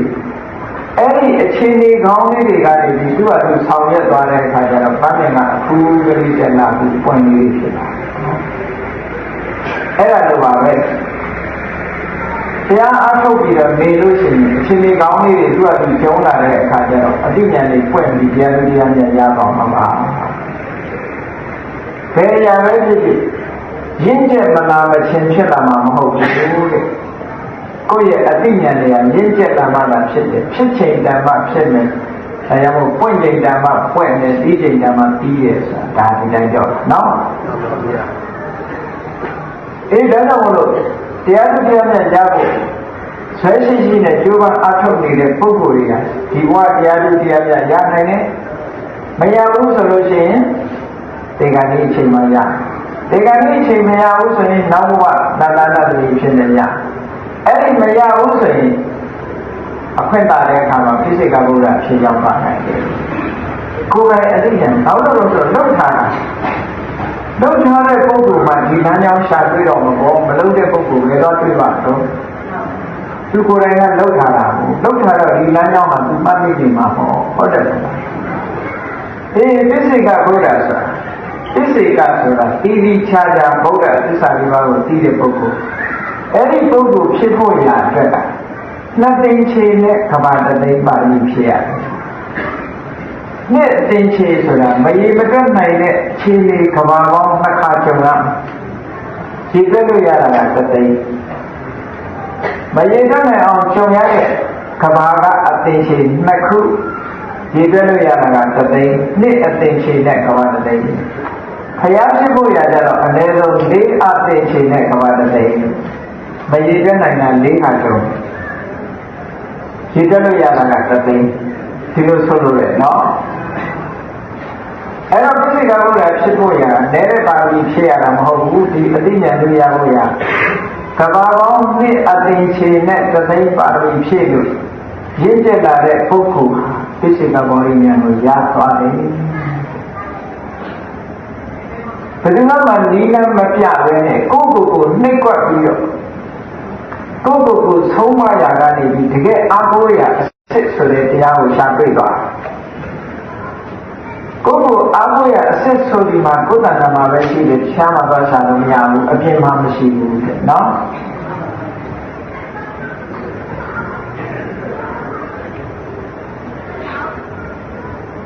တခါတော့အတိတ်ဘဝကဒီကောမမြတ်စွာဘုရားကအဲ့ဒီတော့ဘာနနတိကြီးမှာဘုရင်ကြီးတူဖြစ်နေတယ်အဲ့ဒီပါဠိဖြစ်နေတဲ့အချိန်ဘုရင်တူဖြစ်နေဘုရားအလောင်းတွေဟာကုသိုလ်ကောင်းမှုဘက်ကိုစိတ်ကညွှန်းနေတဲ့ပုဂ္ဂိုလ်ကြီးဖြစ်တော့ဖြစ်လျာဘဝမှာဒါနကောင်းမှုလုပ်တယ်သီလဆောက်တည်တယ်ကမ္မထာဘာဝနာပွားများတယ်ဆိုတဲ့ဒီအလေးထားတွေသူတို့မှာရှိတယ်သာသနာ့ဘာကျုံတဲ့အခါမှာလည်းဒါနကောင်းမှုလုပ်တယ်သီလဆောက်တည်တယ်ဆိုတဲ့အလေးထားလေးတွေရှိအခုလူတွေမှာလည်းရှိတရားနဲ့တရားမတူဘူးနော်ဇေယိုက်ကလေးတွေဟုတ်ကဲ့ဒီဘဝမှာဇေယိုက်ကလေးတွေလူတွေကသင်ပေးထားတဲ့ဇေယိုက်ပေါ့သူကသူအတိတ်ဘဝကပါလာတဲ့အကျင့်ဇေယိုက်ကလေးတွေရှိတယ်ချို့ကြတော့တရားနာဖို့ဝါဒနာပါတယ်ချို့ကြတော့မဝါဒနာပါဘူးဘဝဝါဒနာချို့ကြတော့လူချင်းတန်းနေတဲ့စိတ်ရှိတယ်ချို့ကြတော့လုံးဝမရှိဘူးချို့ကြတော့ဒီလားဆောက်ပြီးနေတဲ့စိတ်ရှိတယ်ချို့ကြတော့ဝါဒနာမပါဘူးဟုတ်ကဲ့အေးဝါဒနာဆိုတာလုတ်ခဲ့တဲ့အနေထားလေးပြန်ပေါ်နေတာလို့ပြောတာဘဝကလေးချက်လာခဲ့တဲ့အလေးချက်ကလေးပြန်ပေါ်တယ်ဘုရားလောင်းတော်တွေကြတော့ခေါင်းတဲ့ဘက်ကိုအလေးချက်ညာညာလုတ်ခဲ့တဲ့ပုဂ္ဂိုလ်ကြီးဖြစ်တဲ့ကြောင့်အဲ့ဒီအလေးချက်လေးတွေကသူ့အတူပေါ်လာဘောဓရိတဲ့ကြောင့်ဘုရားမပွင့်တဲ့ကဘာမှာဆိုရင်သစ္စေကဗုဒ္ဓတို့ယသိတို့ဆိုတဲ့သူတော်စင်သူတော်မြတ်တွေရှိကြတယ်။ဒီနေ့တော့ဗာရဏသီကြီးဘုရင်မင်းမြတ်ကြီးရဲ့နန်းတော်ကိုသစ္စေကဗုဒ္ဓ၅စု၅ပါးကြွလာတယ်။သစ္စေကဗုဒ္ဓဆိုတာတော့တစ်စုတည်းမဟုတ်ဘူး။အများကြီးပွင့်လို့ရတယ်။သမဏဗုဒ္ဓဘုရားကြတော့တစ်စုတည်းပဲပွင့်။နှစ်စုပွင့်ရုံးလုံးလာရှိတယ်နော်။သစ္စေကဗုဒ္ဓကျတော့အစုပေါင်းမြောင်များစွာလောကကြီးမှာဖြစ်ပေါ်လာကြတယ်ဒီကောရမမြတ်စွာဘုရားမပွင့်ခင်သစ္စေကဗုဒ္ဓရဲ့အများကြီးပေါ်သွားတယ်အာယုထဲမှာဣတိဂိတိသုတ်ဆိုတာရှိတယ်သစ္စေကဗုဒ္ဓရဲ့နာမည်တွေကိုဘွဲတော်တွေကိုမြတ်စွာဘုရားဟောထားနောက်သုတ်တနိဗ္ဗာန်ပါဠိတော်မှာခက်ကဝိသနာသုတ်ရှိမှရှိတယ် ပိစိကဗုဒ္ဓရှင်မြတ်တွေကသူတို့ဘယ်လိုကျင့်ခဲ့တယ်ဘယ်လိုပိစိကဗုဒ္ဓဖြစ်ခဲ့တယ်ဆိုတဲ့ဇာလံလေးတွေကိုပြန်ပြီးတော့မှတ်တမ်းတင်ထားတဲ့သုတ္တသဝင်သားကြတယ်ပေါ့ကိုယ့်ရဲ့ဘဝမှတ်တမ်းလေးတွေကိုတရားဥတရားမြတ်အားကိုးရအစ်စ်ကိုဘယ်လိုရှာခဲ့တယ်ဘယ်လိုတွေ့လာတယ်ဆိုတာတွေကိုရှင်းပြသူလည်းလူရဲ့တရားနဲ့တရားတူတာမဟုတ်ဘူးနော်ဒီဘာရဏတိကြီးပြမမင်းကြီးရဲ့နန်းတော်မှာဘုရင်ကြီးကပြင့်လို့ပိစိကဘုရားနာလာရောက်ဘုရင်ကြီးကစမ်းခဲဝဲဘောရှင်ချုပ်ချင်းရတာဖြားဖြားလေးဆက်ကဒါနကောင်းမှုတွေပြုပြီးတော့ပိစိကဘုရားနာလာနဲ့ထိုင်ပြီးတော့တရားနာနေ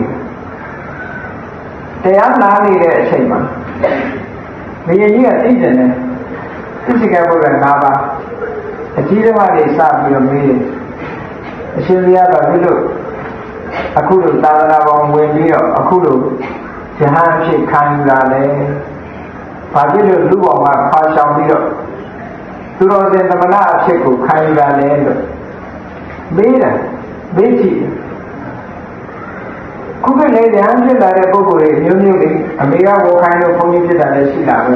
အဖေကနေတော်သူလိုဖြစ်တာရှိတာကိုယ့်အကိုကိုဝှကျင်လို့အိမ်ကထွက်ပြေးပြီးတင်အောင်တဲ့ပုဂ္ဂိုလ်လည်းရှိတာအမျိုးစုံပေါ့နော်ဘုန်းကြီးတို့တော့အမေကဝခိုင်းလို့ဟောတယ်ငယ်ငယ်တော့နောက်တော့ကိုစိတ်ပါအဲ့တော့ကုသိုလ်ကောင်းမှုဆိုတာဒီလိုပဲအကြောင်းဆိုတာရှိလာတတ်အကောင်းကြီးပိစိကဘုရားတွေကိုမေးတယ်အရှင်မြတ်ဒီပါဦးအခုလိုတရားဥတရားမြတ်ရတဲ့သူတော်စင်ဘဝဘယ်လိုနည်းနဲ့ရောက်လာတာတော့လို့ဆိုတော့ပိစိကဘုရားသူ့အကြောင်းလေးကိုသူရှင်းပြတယ်သူဟောဒီကာတိတိုင်းကရွာလေးတည်ပါဘယ်သမားတယောက်ပဲတာမန်ပုဂ္ဂိုလ်တယောက်ဘယ်သမားတယောက်တကယ်ချင်းတယောက်နဲ့လည်းထဲမှာအလုံးလုံးထောင်ရတယ်ရဲကြတယ်ပေါင်းတင်ရတယ်ရှင်းရတယ်ပေါ့အိန္ဒိယဆိုတာဘူပြင်းတဲ့ချိန်ကမှဆိုအလွန်ပူတယ်အဲ့တော့ကိုယ်ရေဘူးလေးတွေနဲ့ရေဘူးကိုစီယူသွားပြီးတော့တရားလုံးသားကိုလုံးကြတယ်ပေါ့အလုံးချမ်းတဲ့အလုံးလုံးရှာကြချွေးတဲ့ကြဲကြဂျာတိမှုကပူချွေးတဲ့ကြဲကြပြင်းမမအလုံးရင်းကနေရေငတ်တဲ့အခါကျတော့ကိုယ်ရေဘူးလေးဖွဲ့ပြီးကိုယ်ရေတောင်းဖို့ပေါ့ဟုတ်ကဲ့တကယ်ချင်းเนี่ยကိုယ်ရေဘူးလေးနဲ့ကိုယ်ယူလာတယ်ခုခေတ်လိုဆိုရင်ရေတံဘူးလေးတွေနဲ့ပေါ့နော်ကိုယ်ရေဘူးလေးနဲ့ကိုယ်နေရာတော်ငန်းမှာလုံရင်းကနေပြီးတော့အဲ့လိုအလုံးပင်မလို့ရေငတ်တဲ့အခါကျတော့အဲ့တကယ်ချင်းတယောက်ကရေဘူးဖွင့်ပြီးရေတောက်တယ်ဟိုတယောက်ကအလုံးလုံးနေရေတောက်မလို့ရှိရင်သူ့ရေဘူးကရေနည်းနေတာနဲ့ငါရေဘူးကရေကုန်လိုက်ငါဟိုကောက်ရေဘူးရဲ့တိတ်ခိုးပါပဲဆိုပြီးသူများရေဘူးတဲ့ကရေကိုမပြောမဆိုပဲနဲ့အဲ့ဒါတိတ်ရေခိုးတောက်ဟုတ်ကဲ့ကိုယ်ဟာမဟုတ်ပဲနဲ့သူများဟာတိတ်ရေခိုးတောက်လိုက်တာခိုးတောက်ပြီးတော့ဒီလိုပဲတာမအလုံးလုံးနေကြညနေလုပ်ငန်းသိမ်းတဲ့အခါကျတော့ချောင်းတို့မြောင်းတို့သွားပြီးတော့ရေချိုးကြအိမ်ပြန်ရမယ်ပေါ့ရေပါချိုးပြီးတော့အဝတ်စားပါလေအေးသွားတဲ့အခါစိတ်ကလေးကငြိမ်သွားပြင်မလာတာလေရေချိုးလိုက်ရတော့အမောပန်းလေးကပြေသွားတဲ့အခါကျတော့ခေါင်းထဲမှာဘာဝင်လာငါဒီနေ့ဘာမှမဟုတ်တာလုပ်ပြီးပါလိမ့်မယ်သူစဉ်းစားကြည့်လိုက်ရင်ရေခိုးတောင်းနေတာသူတွေ့အတော်စိတ်မကောင်းဖြစ်လာတယ်အဲ့ချင်း။ငါအတော်ဆိုးတဲ့ကောင်ပဲ။သူများကြီးကိုငါခိုးတော့ငါလောဘတွေဖြစ်နေပါလား။ခေါင်းဒီလောဘကိုငါမနှိမ့်ကွက်လို့ရှိရင်အပင်ကြီးကြတော့မှာပဲ။သူ့ကိုသူနှိမ့်ကွက်တယ်ငါအတော်ဆိုးတဲ့ကောင်ပဲ။ဟုတ်ကဲ့။အောင်ပဲအဲ့ဒါလို့မမြင်ဘူးတချို့ကြတော့အမလီကြီးလေးကနောက်ကပိုးရှိလို့ဒီလိုပဲတွေ့ရင်တွေ့ထားတယ်။ဒါကအဲ့လိုမတွေ့ဘူး။တကယ်ချင်းကြီးငါမပြောမနဲ့တောက်ခိုးတောက်။အဲ့ဒီခိုးတောက်တဲ့အပြစ်ကြည့်လိုက်မယ်ဆိုရင်တာမန်အပြစ်ကလေးလို့ပြော။တ ငယ်ချင်းမင်းကြီးငါတောင်းရည်တယ်လို့ဒီလိုပြောလိုက်ရင်ပြီးတော့အောင်သူကတော့အဲ့ဒါတော့တဲ့ကိုကျင်တာစိတ်ထဲမှာဘယ်လိုဖြစ်ယူကျုံးဝင်ရဖြစ်လာငါမဟုတ်တာတော့ပြီဒီလိုမဟုတ်တာလုပ်တဲ့အချင်းကြီးများပါသွားရင်ငါတန်မြာမှာဆင်းရဲဒုက္ခရောက်တော့မှာပဲဒီအကုသိုလ်ကကျဆိုးပါလားဆိုပြီးတော့လောဘရဲ့အဖြစ်တွေကိုတွေးလိုက်မတ်တရပြီးတွေးနေတာတွေးရင်းကနေပြီးတော့ဘယ်တိအောင်ပေါက်သွားလဲဆိုရင်လောဘရဲ့သဘာဝတရားတွေကိုသိပြီးဆိုးရွားမှုတွေအကုန်လုံးမြင်ပြီးနောက်ဆုံးမှာမမြဲတဲ့သင်္ခါရသဘာဝတရားတွေဆင်ញင်ပြီးသွားတဲ့အခါမှာပစ္စိကဘောရိဉာဏ်ရပြီးစထိုင်နဲ့ပစ္စိကဘောရဖြစ်သွားတယ်။ဘာဖြစ်လို့ဖြစ်တာတော့ဉာဏ်ကြည်လားလို့မအောင်ပေးကြနဲ့အတိတ်ဘဝကဒီဟာတွေကိုလေ့ကျင့်ခဲ့တာ။လေ့ကျင့်ထားတဲ့အလေးချင်းရဲ့အရှိန်ကြောင့်မို့လို့အဲ့ဒီလမ်းကြောင်းပေါ်ပြန်ရောက်သွားတယ်လို့ဒီလိုမှတ်တာ။နော်။ကြားဝိကြတယ်မဟုတ်လားရှင်စုလကဟာပဝါလေးနဲ့မြတ်စွာဘုရားကပဝါတိုင်းလေးပေးထားပြီးတော့အဲ့ဒီပဝါပိုင်းလေးကိုလက်လေးနဲ့ပို့နေတဲ့အခါပဝါလေးနွမ်းလာတာမြင်တဲ့အခါမှာခန္ဓာကိုယ်အကြောင်းလို့ပဝါလေးနွမ်းရတယ်လို့သံဝေကကလေးဖြစ်တာအဲ့ဒါအတိတ်ဘဝနဲ့ဘုရားကဆက်ပေးလိုက်တာဒီစိတ်ကလေးကအရင်တော့လည်းပေါ်ပဲဘူးတယ်ဒီပဝါလေးနွမ်းတော်တာကိုဒီစိတ်လေးပေါ်ပဲအဲ့ဒီစိတ်ချင်းဆက်ပေးတာဆက်ပြီးတဲ့အခါပထမစိတ်ကဒုတိယစိတ်နဲ့ပေါင်းလိုက်တဲ့အခါကျအရှိန်ဓာတ်တက်သွားတယ်။ energy ပေါ့။ဆွမ်းအင်တွေတက်သွားတယ်ဟုတ်ကဲ့။ဆွမ်းအင်ဆိုတာပေါင်းပြီးသွားလို့ရှိရင်အမှန်တန်ကြီးတာ။သူကတခုသောဘဝမှာဘယင်ဖြစ်စဉ်ကဖြုတ်တဲ့ကြလို့ဒီမှာပါတဲ့လက်ကင်မှာဖြူလေးနဲ့တစ်ခုကိုတုပ်လိုက်ပြီးပြန်ကြည့်လိုက်တဲ့အခါမဲသွားတာတွေ့တော့ဒီခန္ဓာကိုယ်ကြီးကြောင့်အမတန်ဖြူစင်တဲ့ဘဝလေးကမဲတော်ပါလားခန္ဓာကိုယ်ကြီးကမတင့်တယ်ပါလားလို့ဆိုတဲ့အတွေးလေးတွေဝင်နေအဲ့ဒီအတွေးလေးကဓမ္မအတွေးလေးပဲဟုတ်ကဲ့အဲ့ဒီဓမ္မအတွေးလေးနဲ့နောက်ဆုံးဘဝမြတ်စွာဘုရားကဆက်ပေးလိုက်တဲ့အခါအဲ့ဒီအတွေးကြီး energy အရှိန်အဝါကြီးဖြစ်သွားပြီးတော့ဒီတရားတရားရည်အစစ်အပြောင်းရောက်သွားအဲ့ဒါလိုပဲဒီပစ္စိကဗုဒ္ဓအလားမှာ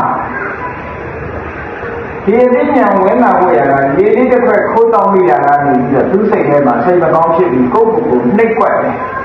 ကိုယ့်ကိုယ်ကိုနှိပ်ကွက်တယ်ဆိုတာငါမဟုတ်တဲ့လုပ်တွေလုပ်ထားတယ်ငါတဏ္ဍာဖြစ်တဲ့လောဘဆိုတဲ့ဘာဝတရားအမတန်ဆိုးပါလားလို့လောဘရဲ့အဖြစ်ကိုရှင်းစင်ញင်လိုက်တဲ့အခါမကောင်းတဲ့တရားတွေအကုန်တစ်ခုပြီးတစ်ခုပေါ်လာပြီးသင်္ခါရတရားတွေမမြဲတဲ့သဘောကြီးဒုက္ခပေးနေတဲ့သဘောကြီးမစိုးမပိုင်တဲ့သဘောကြီးဒါတွေကိုမြင်ပြီးဝိပဿနာဉာဏ်အစစ်နဲ့တက်လို့ပစ္စိကဗုဒ္ဓအစဉ်ညာပါကိုယ်တငယ်ချင်းတယောက်ကရေပိုးချုပ်ပြီးတက်လာတဲ့အခါကျတော့အတငယ်ချင်းမလုပ်နေတာတော့သူပြန်ရလို့လေအိမ်ကိုမိုးချုပ်ပြီးဆိုတော့ဘာပြောရလဲငါအိမ်မပြန်တော့ဘူးပါတယ်ငါပစ္စိကဗုဒ္ဓဖြစ်နေပြီပစ္စိကဗုဒ္ဓဖြစ်တာလူပုံမှန်တဏ္ဍာကဟုတ်လားနေသမားသဏ္ဍာန်မရှိသေးဘူးအဲ့ဒါတကယ်ချင်းပြောပါပြောတကယ်ချင်းမင်းမဟုတ်သေးဘူးဘာလို့ရှောက်ပြောတာလဲမင်းပေါက်သွားပြီဖြစ်နေပစ္စိကဗုဒ္ဓဆိုတာမင်းတို့ကမဟုတ်တာခေါင်းကလည်းကတော့နော်သင်္ကားကစစ်လို့ရအောင်ဟိုဝတ်ထားသပိတ်နဲ့ပစ္စိကဗုဒ္ဓကအထုနေရမှာဆိုသူတတိယပါတဲ့ကသူခေါင်းလေးကိုသုံးသပ်လိုက်တာနဲ့ဒီတိုင်းနဲ့သူကခေါင်းလေးကြီးပြီးသားရှင်းသွားတယ်လူအစဉ်ကြောက်ပြီးတော့ယဟန်အစဉ်ရောက်ကောင်းရင်ပြန်တက်ပြီးတော့ပစ္စိကဗုဒ္ဓတွေနင်းတော့ရဖြစ်တဲ့ဟိဝန္ဒတောင်းခန္ဓာပါရဏတောင်းလို့ဆိုတဲ့ဟိဝန္ဒတောင်းကခန္ဓာပါရဏတောင်းနန္ဒမူလိုင်လူရှိရတဲ့ကိုကြွသွားတယ်ဒီတကယ်ကြီးတယောက်ကတော့အဲ့ဒီမှာပဲငေးကြံရည်ကဲတကယ်ကြီးတယောက်သူလဲလူကိုလဲလူပဲကိုလူကအသိဉာဏ်တူရပါလို့ဒီလိုကတော့မရမလုပ်ခဲ့ဘူးသူကမလုပ်ခဲ့ဘူးတဲ့ဒီအတွက်ကြောင့်ဒီအသိဉာဏ်မျိုးသူပေါက်ရောက်ဖို့မရှိနိုင်ဘူးတဲ့ဟုတ်ကဲ့လားကိုလူကကိုယ်ကိုနှိပ်ပတ်ပြီးတော့ဆုံးမလိုက်တာကိုယ်တဏ္ဍာကိုယ်ရင်နဲ့နှလုံးထဲမှာတကယ်အားကိုးရအစစ်ဖြစ်တွေ့သွားအဲ့ဒီအားကိုးရအစစ်ဆိုတာတခြားမဟုတ်ဘူးအရဟတမေရတ္တဖို့ဆိုတဲ့ဆွမ်းအားဖြစ်တဲ့အရဟတမေဆိုတဲ့ကုသိုလ်တူကြီးကိုပြောအဲ့ဒီကုသိုလ်ရလိုက်တဲ့နောက်မှာဆိုတန်တရားဆိုတာမရှိတော့ဒုက္ခဆိုတာမလာနိုင်တော့ဘဝဆုံးသက်သွားနော်အဲ့ဒါကမှတကယ်အားကိုးရအစစ်ဖြစ်သွားတယ် ကျန်တာတွေကဒုက္ခပေးနေမှပဲအဘုရားဆင်းဖြစ်တယ်အဲ့ဒီနည်းနဲ့သူပိစိကဘုရားဖြစ်လာပါလေလို့ရှင်းပြဒါဖြင့်ဒုတိယကိုယ်တော်ကိုမေးတယ်ဒီကြီးကရှင်ဘုရားရောတဲ့ဘယ်လိုယဟန်ဘဝရောက်လာတာတော့သူလည်းပဲကာတိတိုင်းကရွာတရောမှာပဲတဲ့သူကဆိုင်ပိုင်းရှင်တယောက်ဆိုင်ပိုင်းရှင်တယောက်ဆိုင်မှာထိုင်ပြီးတော့ဈေးရောက်နေဆိုင်ရှိကနေပြီးတော့အမျိုးသမီးနဲ့အမျိုးသားဇုံလဲလျှောက်သွားတယ်အမျိုးသမီးကရုပ်တော်ချောတယ်အဲ့ဒါလိုချုံအောင်လာပါတဲ့အမျိုးသမီးကြိတ်ကြည့်ပြီးတော့စိတ်ထဲကပြင်းမာမိသွားပြင်းမာမိတဲ့အခါမှာခဏလိုဒီကနေ့ငါဘာမှမဟုတ်တာလုံးပြီးပါနေမလဲလို့ဆင်ញင်လိုက်တဲ့အခါကျတော့သူတစ်ပါးတာမယာငါစိတ်နဲ့တော့ပြင်းမာမိပြီတော့ဆိုးတာပါလားဒီစိတ်မျိုးတွေလက်ခံနိုင်မယ်ဆိုလို့ရှိရင်ငါဒီတဲ့ဆိုးလာတဲ့အခြေအနေတွေရောက်သွားနိုင်မယ်ငါလက်ခံလို့တော့မဖြစ်ဘူးဆိုပြီးတော့အဲ့ဒီလိုမကောင်းတဲ့စိတ်ဓာတ်ကိုခြေပြုတ်ပြီးတော့အဆိုးတရားတွေကိုဆင်ញင်သုံးရလိုက်တဲ့အခါကျတော့အဆိုးတရားတွေကိုဖယ်ရှားနိုင်ပြီးသင်္ခါရတရားတွေဖြစ်တဲ့သူမျိုးသူကတော့ခုနကပစ္စေကဘောရဉာဏ်ရတော့ပြီးတော့ပစ္စေကဘောရဖြစ်သွားရှိနော်ကိုယ်ကိုမဟုတ်တာစိတ်ထဲကပြင်းမာတာလေးနဲ့ဘာမှမဖြစ်ပါဘူးလို့ခုခေတ်တော့သိရမှာပေါ့နော်သူကမဟုတ်ဘူးသူ့ကိုသူနှိပ်ကွက်တယ်နှိပ်ကွက်တယ်ဘာမဟုတ်တာလို့တာဒါအပင်ငယ်ရောက်နိုင်တယ်ဆိုပြီးတော့ကိုယ်ကိုကြောက်လန့်ပြီးတော့နှိပ်ကွက်ပြလိုက်နှိပ်ကွက်ပြလိုက်လို့ပစ္စေကဘုရားဆင့်ပြီးရောက်သွားတယ်ကဲနောက်တတိယပုဂ္ဂိုလ်မေးတဲ့အခါကျတော့သူ့အတွေ့အကြုံလေးသူတို့ပြောတယ်သူတို့ဟာဒီကာတိတိုင်းကပဲတားခါတစ်ယောက်ခီးသွားကြတယ်ခီးသွားတဲ့အခါကျတော့တရားနဲ့တရားကွာမှန်းနဲ့တောစခန်းတစ်ယောက်ရောက်တောစခန်းတစ်ခုရောက်တဲ့အခါအဲဒီတောစခန်းထဲမှာပြန်ပေးသမျှတွေရှိပြန်ပေးဆွဲတဲ့ကောင်တွေရှိပြန်ပေးဆွဲတဲ့လူက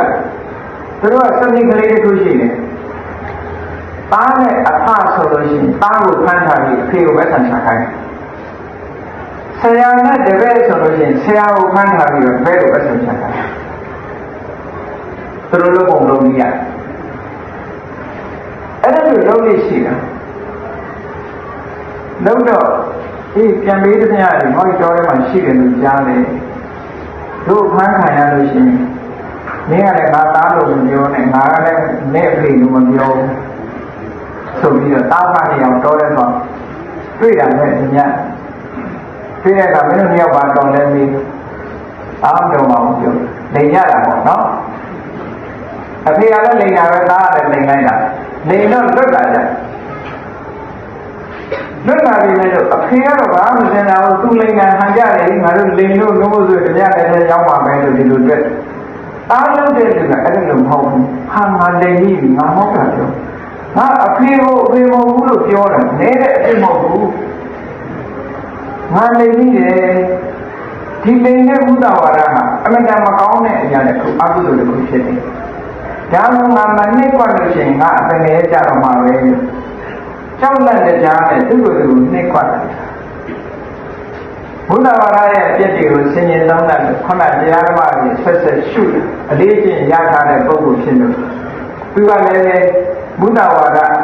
လိန်ကြီးတာကိုအကြောင်းပြုပြီးတော့ပစ္စေကဘုရားဖြစ်သွား။ဟောဒါလည်းအဖေလုံးတဲ့လူကမဖြစ်ဘူး။ဟုတ်ကဲ့။သားလုံးတဲ့လူကပစ္စေကဘုရားဖြစ်တယ်။ဒါပေမဲ့သူကကိုယ့်ကိုနှိမ့်ပတ်ပြီးတော့အတိတ်ဘဝကလည်းကုသိုလ်ကံရှိခဲ့တယ်။အလေးကျင့်ရှိခဲ့တဲ့ပုံပုံမျိုးတဲ့။ဒီတော့တမန်အကုသိုလ်လေးတွေကိုပဲသူတို့ကကိုယ့်ကိုယ်ကိုမညာမတာဝေဖန်ပြီးတော့ကိုယ့်ရဲ့အကိုရဲ့အစစ်ကိုရအောင်ရှာသွားကြတယ်ပညာရှိသူတော်ကောင်းကြီးတွေနောက်သဒ္ဒဋ္ဌမြောင်ပစ္စေကဗုဒ္ဓမေးတဲ့အရှင်ဘုရားကတော့ဘယ်လိုတွေ့ကြုံနေတော့ဆိုတော့သူကကာတိတိုင်းကတကြီးပေါ့ကာတိတိုင်းကရွာလေးတွေကရွာတကြီးတဲ့ရွာတကြီးကသူ့ရွာလူတွေတတ္တဝါတွေကိုမတတ်ရမဖြတ်ရလို့အမိန့်ထုတ်တာဆိုလိုတာကတော့ကျွဲနွားအသားမပေါ်ရဟုတ်ကဲ့ အသားမပေါ်ရတော့အမိန့်ထုတ်တာအဲ့ဒီလိုအမိန့်ထုတ်ထားတာတော့သူကကောင်းတော်နေတနာတို့သူအမိန့်ထုတ်ထားတယ်သူကတနာတဲ့စိတ်ရှိသို့တော့ရွာသူရွာသားတွေကဆုသွားပြီးတော့တကြီးတဲ့ကျွတ်တို့ထုံးစံအရဒီကနေ့စိတ်တွေနွားတွေတတ်ပြီးတော့ကျွတ်တို့ကရစ်ပူဇော်ရမှာတဲ့ဟုတ်ကဲ့စိတ်တွေကျွဲတွေနွားတွေတတ်ပြီးတော့ရစ်ပူဇော်ရမှာမပူဇော်လို့ထုံးစံချက်လို့မဖြစ်ဘူးတကြီးမပိတ်ပါနဲ့လို့ဆိုတော့ဒါတော့ဘယ်လိုထုံးစံရှိလုံးချက်လုံးကြပေါ်ပါလို့သူကခွင့်ပေးလိုက်တဲ့အခါမှာတတ်ကြခုခေတ်လည်းရှိတယ်ပေါ့လားပါဠိခေါ်ကြတယ်တတ်ကြတယ်အကောင်လုံးတွေတတ်လို့တောင်းသားတွေပေါ်တဲ့အခါကျတော့မှတကြီးကစိတ်မကောင်းဖြစ်တယ်။အော်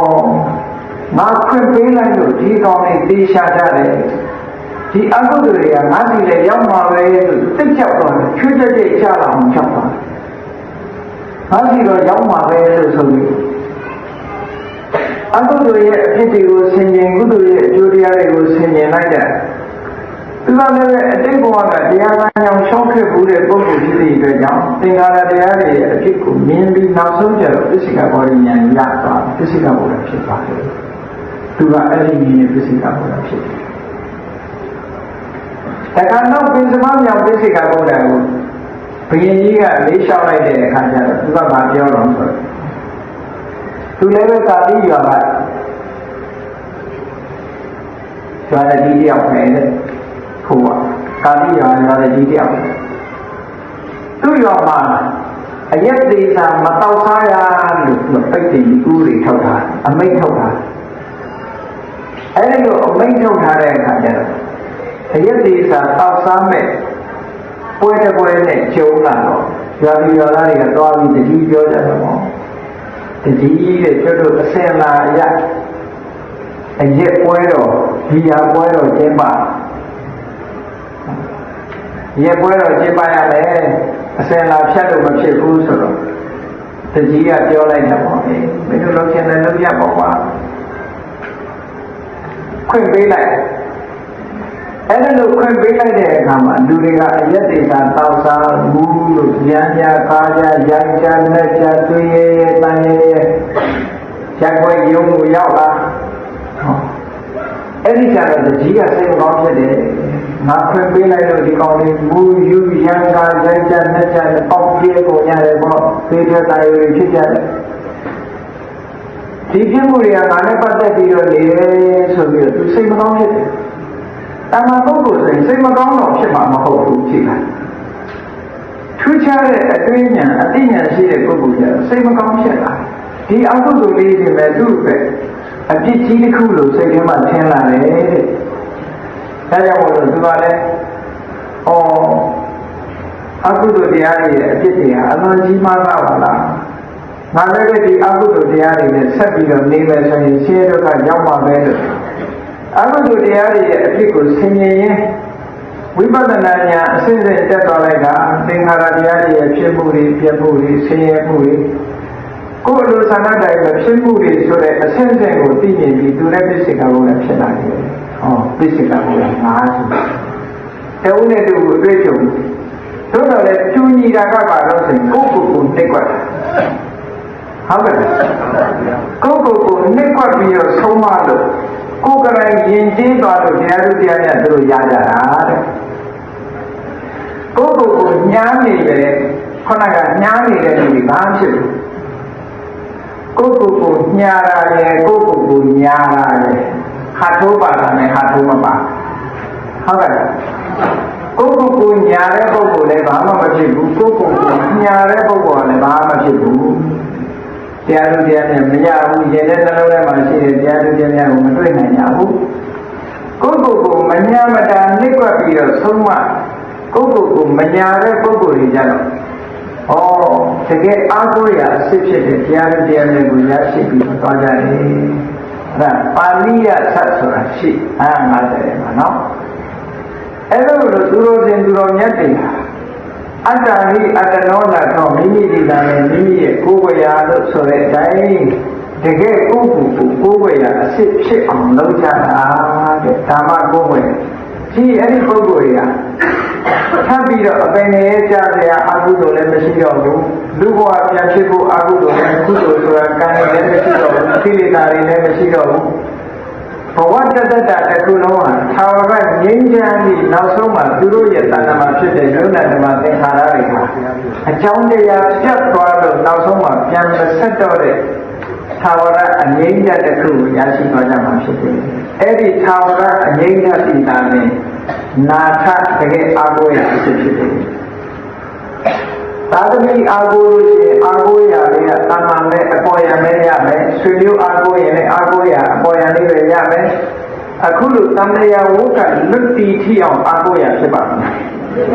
ဖြစ်ဘူးဆင်းရဲဒုက္ခတွေကလွတ်တော်လောက်အောင်အာကိုရဖြစ်ကြလားမဖြစ်ဘူးကျန်တဲ့ဟာတွေကတာမန်အာကိုရလောက်မဖြစ်ဒါကြောင့်ဘုရားဆောများကအတ္တာဟိအတ္တနောနာထောကောဟိနာထောပရောတိယအတ္တနာဟိသုတံဒေနနာထံလဘတိယုံလဗံအတ္တာဟိမိမိကိုယ်တိုင်ဒီသာလဲအတ္တတော်မိမိရဲ့နာတော်ကိုယ်ဝဲအာထာယအစိတ်ဧကံဖြစ်ပါပေတော့ဤပရောမိမိဘတဘာသောကိုဟိနာမအဘယ်မည်တဲ့ပုဂ္ဂိုလ်ဟာနာတော်အာကိုရာအာထာယဖြစ်နိုင်ပါမည်နိအတ္တနာဟိသုတရေနာမိမိကိုယ်တိုင်မိမိကိုယ်ကိုနှိပ်ကွက်ဆုံးမ၍အလွန်ရင်ကြီးမှသာလဲနာထံတော်လဘအလွန်တရားမှာရာခဲ့လာတဲ့အကိုရာအစစ်လို့ခေါ်တဲ့တကယ်တရားသူတရားမြတ်အရတ္တမေအရတ္တဖို့ဆိုတဲ့အရာကိုလည်းပဲဒီမုတ်ချပိုင်ပိုင်ရနိုင်ပါပေသည်ဟု၍ဘဂဝါရှိခိုးတော်လည်းခင်ရှင်တော်မြတ်ဘုရားသည်အဝေါစကောင်းစွာမသွေဟောကြားတော်မူခဲ့ပါပေတည်း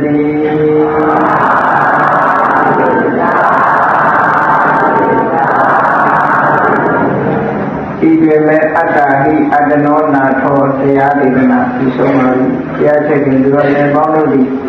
တကယ်အားကိုးရာအစစ်ဖြစ်တဲ့တရားဓမ္မမိမိတကယ်အားကိုးရာအစစ်ဖြစ်တဲ့တရားဓမ္မကိုကိုယ်စီကိုယ်ကရရှိအားကိုးနိုင်ကြပါစေကုန်သတည်းမေတ္တာပို့ရအောင်တတ္တဝါများစွာသေရန်ကွာသံသာကြပါစေတတ္တဝါများစွာသေရန်ကွာသံသာကြပါစေမေတ္တာရေချမ်းသုံးပါးချမ်းဉာဏ်ဉာဏ်ကြပါစေမေတ္တာရေချမ်းသုံးပါးချမ်းဉာဏ်ဉာဏ်ကြပါစေသက်ရှိချမ်းသာစိတ်ချမ်းသာတို့ရဆန္ဒပြေပါစေသက်ရှိချမ်းသာစိတ်ချမ်းသာတို့ရဆန္ဒပြေပါစေဟောလန္တဒုက္ခပင်ကစားမေတ္တာပုံနေပြုသင်္ကမာမနောတရတိသံဝေတံပဝါယံပြုသုကန္တကမေတ္တာပုံနေပြုသင်္ကမာစုပေါင်းကိုအမေတ္တာတဟုရောင်ယူပါဝင်ဝေလမင်းနှင့်ရောင်ကြီးရှိယုံပေါင်းစုံရခြင်းကြောင့်သဗ္ဗေတံပြမဲ့ဩတုံလုံးစုံများစွာတတ္တဝါတို့၏မနောတရတိမြတ်ဖြစ်စဉ်အေးကြည်လင်းသည့်ရေစဉ်ကြည်ကင်းစိတ်နှလုံးတည်ဟူသောရေအိုင်ကြီးအတွင်း၌ဒုက္ခပင်ကလာစင်ထာဝရအယကြည်သာတာယာပွင့်လန်းချမ်းသာဒုက္ခတည်ဟူသောကုမုဒ္ဒရာဇာဗန်တို့သည်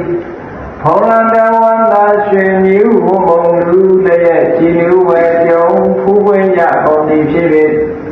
ဒုက္ခနကလေအောင်နေတဲ့ပြောချက်သင်ပြပီတိတိဟုသောယနန္တို့သည်ဘဝရန်ဒီကောင်းစွာမဲ့သိချိုင်းနိုင်၍နေကြပါစေကုန်သတည်း